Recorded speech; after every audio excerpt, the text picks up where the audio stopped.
So the Barbie movie comes out this week, and it has by far one of the most insane marketing campaigns I've ever seen in my life. Like, just the sheer scale of it seems like I'm seeing Barbie everywhere I turn. Now, it's been suggested that part of the reason behind this is the actors' strike, and because of that, celebrities can no longer promote the films that they're in. It seems like a lot of the big studios got an early word that this was going to happen. So a lot of things involving the actors, like the events and the interviews, happened a little bit earlier than they typically would. But aside from that, Warner Brothers is really gone quite wild when it comes to the marketing of Barbie, which has subsequently increased the presence for the film Oppenheimer, which is coming out on the same day. The phenomenon has been dubbed Barbenheimer, which is a word I never thought I'd say, and I hope I'll never have to say again. That's right, we're doing costume changes this video. What of it? So just a little bit of information on why these films are releasing on the same day. 2021, during the height of COVID, Warner Brothers announced that all 17 of the films it was going to release that year were going to go straight to streaming. And this upset a lot of filmmakers, but most notably this upset Christopher Nolan. He was very publicly critical about this. He at this point had almost exclusively worked with Warner Brothers for about 20 years at this point. And because he didn't agree with this decision, he decided that his next film, Oppenheimer, would be released by Universal Studios instead. And the rumor is that Barbie, which is being distributed by Warner Brothers, was being released on this day as kind of like a revenge on Christopher Nolan. We're going to talk about why this hasn't worked to the benefit of both films later on in the video. To quote J. Robert Oppenheimer, grab onto your Oppenheiny,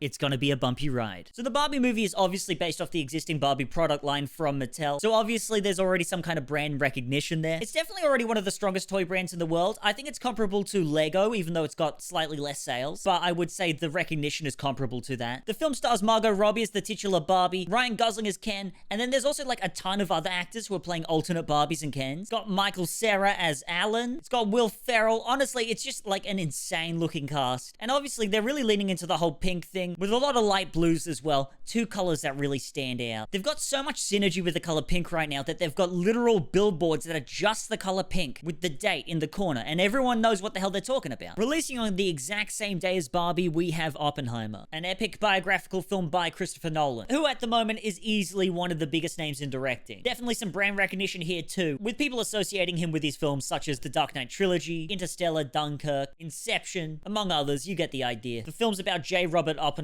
who was a real historical figure. He was a pivotal figure in the development of nuclear weapons. But you might know him from his rap battle with Thanos. It stars Cillian Murphy as Oppenheimer, but also features tons of other stars like Robert Downey Jr., Emily Blunt, Florence Pugh, Jack Quaid, Josh Peck. Look at him go, man. Again, like Barbie, this is an absolutely insane cast. But obviously, if you look at any of the marketing materials for this film, it has a very different color scheme compared to Barbie. In that sense, a lot of people are considering these films to be opposites. Now, in terms of style and themes, these are obviously two very contrasting films, so I thought it would be fun to find every single possible licensing deal and notable promotion that they've done for the film Barbie. If you find anything I've missed, I would genuinely love to know about it. Now, for starters, we have the Barbie Xbox, which features a dream house for the Xbox to live in. It's even got faceplates for the controllers that match the outfits that Barbie and Ken wear in the film. Please like this video, and then maybe Xbox would send me one. That's my Barbie dream right there. If you've ever played Forza 5, you will be able to download Barbie's 1956 Chevrolet Corvette and Ken's 2022 Hummer pickup, which you can drive around in the game. Now, if you really like the look of these cars, you can get them as Hot Wheels toys as well. That makes sense, it's owned by Mattel. Also owned by Mattel is Uno, so make sure to go to your local game shop and purchase your own Barbie Uno, or Uno. It's called Uno, but in Australia we say Uno for some reason. Do you like food? Who doesn't? But don't you wish that every single food in the world was pink? I know I certainly wished that. If you're looking for something cold, we've got pink frozen yogurt from Pinkberry, strawberry white from Nick's, pink ice cream from Cold Stone. Hell, you can even get a full cake from Cold Stone. After all that food, if you're feeling a little thirsty, how about you get yourself a pink lemonade from Swoon? Maybe you're just looking for a snack. How about you get yourself some Barbie popcorn? But maybe you're really hungry. Maybe you're looking for something a little more substantial. Head on down to Burger King and get yourself the Barbie meal. Cheeseburger topped with pieces of bacon comes with a pink vanilla flavored milkshake, a ring donut sprinkled with pink frostings, and an order of Ken's fries. Looks delicious. But do you wish that somehow this burger was more pink? Well, if you live in Australia, I got good news for you. Grilled is selling the Barbie burger. It's a grass-fed Australian beef patty served in a pink panini bun with tasty cheese, charred pineapple, avocado, tomato, cos lettuce, Spanish onion, tomato sauce, and pink mayo. I was actually gonna buy it to try in the video, but I think pineapple is gross. Also, I'm not sure that the gluten-free bun would still be pink. You wanna eat out? Head to the Barbie Cafe with its own roller rink. Maybe you wanna cook yourself some Italian food. How about you make yourself a beautiful spaghetti bolognese with the Barbie pasta? With all these food options, you'll be able to survive for years in your Barbie bunker, in case of nuclear apocalypse. Okay, you caught me, maybe there's no Barbie bunker. But you can pack your Barbie-themed luggage and head on over to Malibu, because listed here on Airbnb is Barbie's dream house. For context, it's a Ken takeover of the mansion. Welcome to my Kendom. When Barbie is away, she handed over the keys to her Malibu dream house this summer, and my room could be yours for the night. I've added a few touches to bring some much-needed Ken-ergy to the newly renovated and iconic Malibu dream house. So you've got yourself a pool. It's got inflatables in the pool that spell Ken, got a slide going into the pool, dance floor, a Barbie, a guitar, games, a wardrobe featuring all Ken's clothes, a horse, I guess, and you can even take home your own Barbie-branded Impala skates, and a surfboard, I guess. If I were you and I was going in this pool, I would bring one of the many Barbie-themed inflatables that are out now. Now, the Airbnb got booked out pretty quickly, but don't you dare worry. There are many Barbie-themed hotels out there for you to stay at. Notably, some of these are from the toy line rather than the movie, but I found images of at least one that have been done up for the movie. Maybe you want to go traveling and go to the UK. Maybe you live in the UK. I didn't even think of that. Maybe you live in the UK. Who knows? I don't know. Well, you can stop at Barbican Station, Barbican. I don't know. Or you can check out the Barbie Doctor Who TARDIS. I would use the TARDIS to go back in time and invest in Mattel. Now, would you rather be out in the ocean? Well, all aboard the Barbie Cruise in Boston. What's that? You're too poor to afford any of this? Well, that is certainly a shame. I'd offer to let you sleep on the Barbie bench, but unfortunately that features hostile anti-homeless architecture. It's crazy, you literally can't do what Ken's doing in the picture. Something tells me that this wasn't a movie studio decision, probably on the local council or something like that. Well, don't worry about any of that, that's okay. You can live the Barbie lifestyle completely vicariously through the new renovation reality TV show, Barbie Dreamhouse Challenge. Also on the Architectural Digest YouTube channel, Margot Robbie takes you on a tour of the actual Barbie Dreamhouse set, which has gotten 10 million views in only 1 month. So let's hypothetically say right now that you are not living in your Barbie dream house. I am not. I am in an apartment. Maybe you can turn your home into a dream home with a Barbie ruggable rug or doormat. Hey, do you smell bad? I bet you do, Stinky. Freshen up your home with a Barbie candle. You can also furnish your home with Joybird's Barbie's sofa, chairs, dining tables, beds, ottomans, whatever the hell kind of furniture you can think of. This company's doing it. Now, of course, we have to talk fashion, and we're gonna start this on top. Here we have the Barbie Crocs. I swear Crocs just collabs with everyone now. It's crazy. I don't know how these things became so popular so quick. There's also more types of shoes,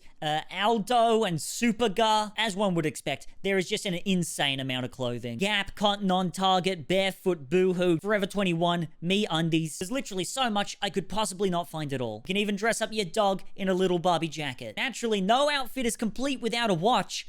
Except most outfits. But if your outfit does require a watch, why don't you get yourself a Barbie fossil watch? Brush your hair with the Barbie brush. Brush your teeth with the Barbie toothbrush. Obviously, there's tons of makeup, cosmetics, and skincare products. I'm not gonna go through all these. You didn't click this video to see me talk about that. Now, if you're one of the lucky people with an internet connection, and my sources say that you are, you can participate in any of the next things we talk about. I'm sure you've already seen the Barbie selfie generator to become an instant icon. What is Roku? I'm really not sure. I got no freaking idea. But you can change your Roku background and screensaver to a Barbie theme. I don't know what it is, though. If for some reason you're using Snapchat in 2023, there is like a Barbie AR filter where you can like dress up in different outfits. That's cute. And right now, if you Google Ryan Gosling, Margot Robbie, Greta Gerwig, or Barbie, the page turns pink and all these pink sparkles come up. It's actually pretty cool. And finally, it would be a miss for me to not talk about the soundtrack of this film. We are going to be hearing these songs for months. This is some of the best promotion you can do. Produced by Mark Ronson, who's known for his part in songs like Rehab, Uptown Funk, and also the Grammy Award-winning song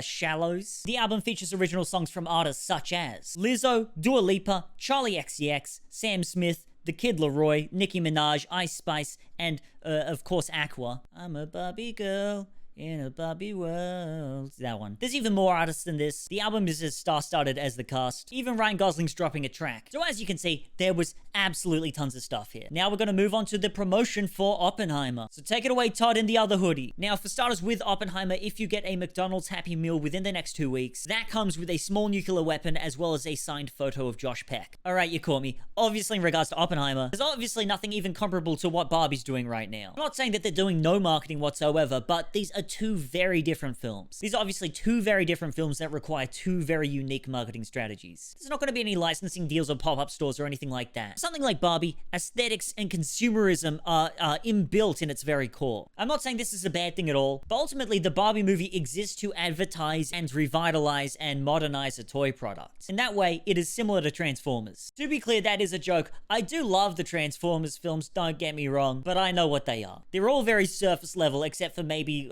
like Bumblebee as an exception. With the Barbie film, the creative team and talent behind it clearly wanted to do something like creative and unique. But again, they have an existing brand and existing marketing strategy to go off for it. Also, don't come at me for saying that the Barbie movie exists to advertise toys. Due to the box office projections that Barbie currently has, Mattel is already talking about doing a Uno movie and a Hot Wheels movie. And again, this doesn't mean that the Barbie movie is bad. It looks really good. But can you imagine if Oppenheimer even tried to do a similar strategy? Can you imagine how distasteful an Oppenheimer burger would be? Not only because of the context of the movie, but it would just taste gross. Like cigarettes and gin. The best marketing for Oppenheimer that they could have ever fathomed is the release of the Barbie film. Again, these films are being perceived as opposites, which is an instance of the marketing strategy known as counter-programming. Essentially, two tonally different things releasing at the same time to hit completely different audiences. This happens all the time with movie releases, but this is obviously one of the most notable cases in history, if not the most notable case. And because of meme culture, it has not become a question of which film are you going to see, it's become a question of which order are you going to see the films. They're not pitting the films against each other. People are even asking this question on the red carpet, and both the cast for Barbie and Oppenheimer have gotten completely behind the trend. Now, to be completely honest, it is almost a certainty that Barbie will perform better at the box office. It just appeals to a much wider audience. It makes sense. But again, because of this movement, people are definitely seeing films that they otherwise would not have seen. And overall, the success of both these films are great for the industry. For a long while now, essentially everything coming out has been a spin-off or a reboot or a sequel. I personally am getting really bored of it, and I would like to know if you agree or not. I know Barbie and Oppenheimer are technically not two unique new properties, considering Barbie is based off a gigantic toy brand and already has like 40 movies. And you know, Oppenheimer was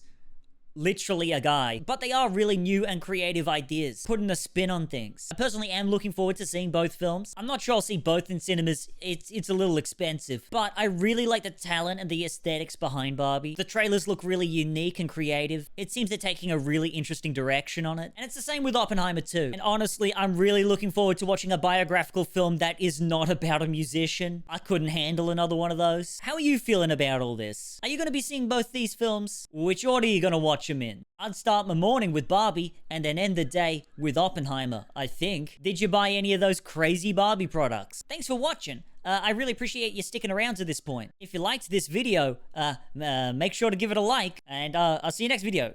Ciao. Bye.